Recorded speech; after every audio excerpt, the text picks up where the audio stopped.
विपक्ष के नेता कहने लग गए हैं कि मां माटी मानुष का जो नारा है, क्या वो बंगाल बम और बदमाशी से रिप्लेस हो गया? तो क्या मंत्री जाकिर हुसैन पर हमले के पीछे गौ तस्करों का हाथ है? पिछले दिनों यह खबर भी आई थी कि गौ तस्करी के एक मामले में ईडी यानी इन्फोर्समेंट डायरेक्टोरेट ने कोलकाता में टीएमसी के नेता विनय मिश्रा के घर पर छापेमारी की थी।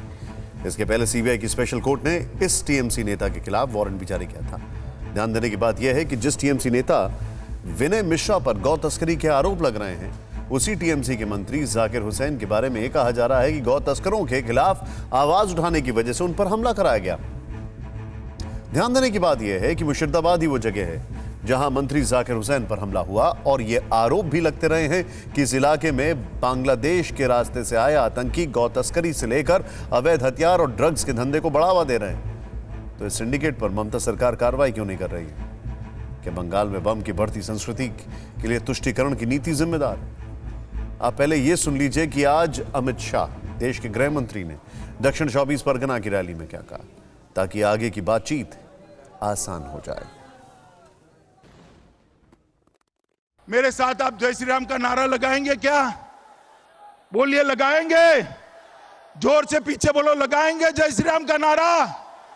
तो मैं जोर से लगाता हूं। ममता दीदी के कानों तक जय श्री राम का नारा जाना चाहिए। मेरे साथ दोनों हाथ उठाइए, उठाइए दोनों हाथ।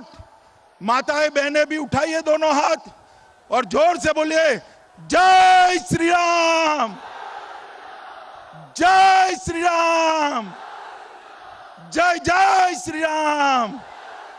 मित्रों, ये जय श्री राम का नारा तुष्टीकरण के खिलाफत का प्रतीक है और ये नारा हमारी परिवर्तन यात्रा का भी प्रतीक है। सुना आपने, देश के गृह मंत्री अमित शाह ने कहा कि जय श्री राम का नारा तुष्टीकरण के खिलाफत का प्रतीक है। अब इस बात पर ध्यान दीजिए जो कि हमने आपको दिखाया। खुद राज्यपाल जगदीप धनखड़ ने कहा कि पश्चिम बंगाल में अलकायदा अपने पैर पसार रहा है। दरअसल पिछले वर्ष नवंबर में एनआईए ने मुर्शिदाबाद से अलकायदा के आतंकियों को गिरफ्तार किया था, जिसके बाद बीजेपी आरोप लगा रही है कि बंगाल आतंकियों की पनाहगाह बनता जा रहा है और इसके पीछे ममता बनर्जी की तुष्टीकरण की नीति जिम्मेदार है।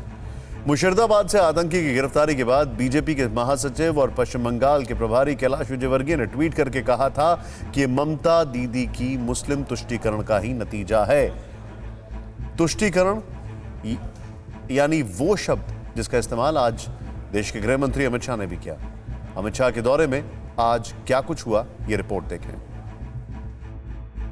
भारत माता की, भारत माता की, वंदे मातरम। बंगाल में बीजेपी आर या पार की लड़ाई लड़ रही है। यही वजह है कि गृह मंत्री अमित शाह अपने चुनावी दौरे में कम से कम समय में ज्यादा से ज्यादा जगहों तक पहुंचने की कोशिश करते हैं। मेरे साथ बोलिए, भारत माता की। कलकत्ता में दीदी को सुनाई पड़ना चाहिए।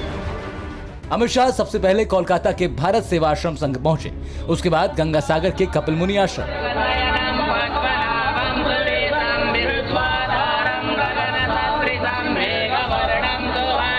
मैं आज यहाँ कह कर जाता हूँ कि भारतीय जनता पार्टी की सरकार बनने के साथ ही जीरो कैजुअलिटी टास्क फोर्स इस क्षेत्र के लिए हम बनाएंगे, जो तूफान में एक भी व्यक्ति की जान न जाए, इस प्रकार का हम काम करेंगे।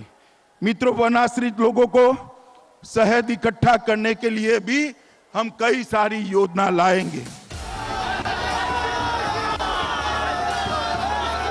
शाह ने नामखाना के इंदिरा मैदान से परिवर्तन यात्रा शुरू की।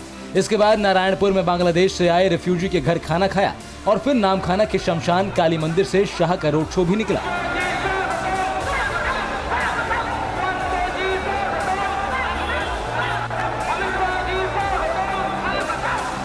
जाहिर है बीजेपी के कार्यकर्ताओं में उत्साह भर गया, खासतौर पर तब जब शाह ने ममता सरकार और मोदी सरकार में अंतर समझाया। नरेंद्र मोदी सरकार ने 5 साल के अंदर 3,59,000 करोड़ रुपया भेजा है। 3 लाख। माताएं बताओ, आपके गांव में आया है कुछ? कहां गया, कहां गया? ये भाईपो और उसके गुंडे ये 3,59,000 करोड़ चाऊ कर गए हैं, चाऊ कर गए।